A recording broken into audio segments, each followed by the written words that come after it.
It's now been over a month since Andrew Cuomo got blown the fuck up by Zoran on primary day. And instead of accepting that most of the electorate does not want him as mayor, I was just reading an article right before recording this video that said something like 70% of voters who filled out all 5 spots on their ballots did not rank Andrew Cuomo. But anyway, after Democratic voters here in the city, the voting bloc that on paper would be most likely to vote for him, soundly rejected him, he is now running as an independent. New York desperately needs a sore loser law. It astonishes me just how entitled this man feels to the mayorship. I know, millions upon millions were poured into his primary campaign. He's no doubt receiving dark money to stay in the race, so obviously that's a big incentive as well. But ego has to play a factor into this as well, because he's splitting the anti-Mamdani vote with Eric Adams. And yeah, sure, you could throw Sliwa in there as well, but come the fuck on.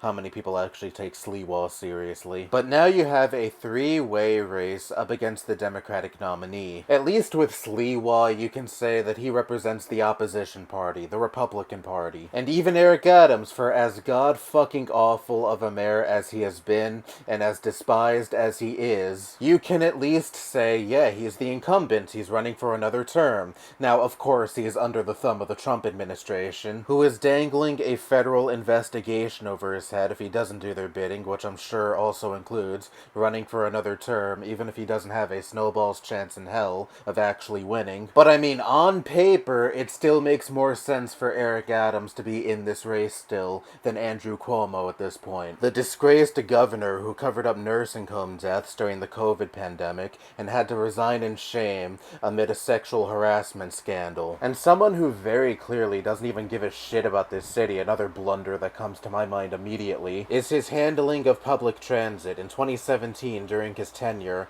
the MTA saw its worst on-time performance. The MTA was underfunded thanks to Cuomo, leading to bad infrastructure and buses and trains breaking down. And then in 2018, we got Andy Byford in charge of transit here in the city, and under him, on-time performance dramatically improved. And he had big, feasible plans in general to improve the MTA, and then Cuomo began to diminish his influence more and more, because Cuomo wanted to ride roughshod, essentially, when it came to the transit system, and couldn't handle someone else getting a metric fuck-ton more praise than him, because he is an extremely petty man. And yet he thought NYC was just going to hand the mayoralty to him, as if this is a favor we fucking owe him or some shit. He hardly campaigned during the primary. He didn't run on anything besides platitudes and fear-mongering about homeless people and crime. He thought he could just coast on his last name being Cuomo, a name that has long-standing political history and influence in this state. And the fact that he was the governor of this state for over 10 years. I'm Andrew Cuomo, people know who I am, so I don't need to actually make my presence known and speak to my low-class constituents about the struggles they face in this city, and structure the message of my campaign in a way that actually addresses these struggles and how I would tackle them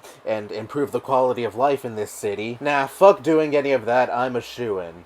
Well, you were right on one thing. The voters did know who you were. And that's exactly why many voters did not rank you. You represent everything regular Democratic voters fucking hate about this party. An old, rich, out-of-touch legacy Democrat backed by billionaire, corporate, and dark money, completely detached from their constituents, who offers no real solutions and doesn't run on any real issues, and think they can just coast by because they may have long-standing history with the party, or their name might have long-standing history with the party. And because of that, they think they're somehow owed votes. Well, sorry, Cuomo, the people have spoken and we do not fucking want you. Cuomo got blown out in the primary in the first round of ranked choice voting, before the votes from other eliminated candidates were tacked on to the remaining candidates. And now with the primary done and dusted, Zoran received the most votes any candidate in the history of NYC's mayoral primary has ever received. If that's not a resounding fuck you to Cuomo and the Democratic establishment he represents, I don't know what is. And his poor, poor ego just cannot handle that, and I'm 1000% sure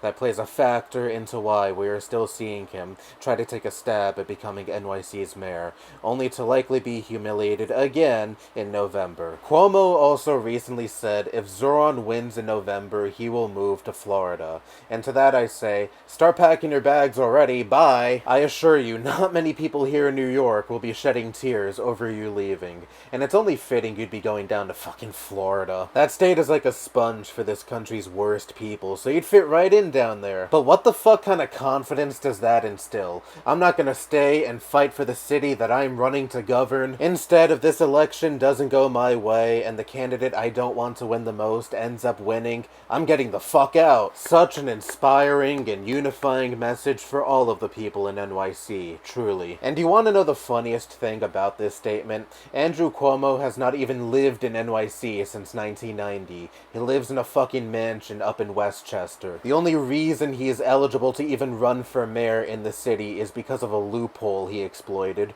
because he has a daughter that lives in an apartment here in the city that he rents. So maybe you could urge your daughter to leave, but if Zoran really does make NYC this communist dystopia, like you and many other people who oppose him claim he'll make NYC, what the fuck do you have to be afraid of? You haven't even lived in this city for over 30 years. But no, this is definitely a man who truly cares about the people of NYC. Someone who hasn't lived in this city for decades, but feels like he is owed votes from those who actually do live in this city. But by all means, stay in the race and split the anti-Mamdani vote, and then you can enjoy Florida, and leave us New Yorkers the fuck alone permanently. I can't wait. Anyway, that's all I have to say. Bye-bye.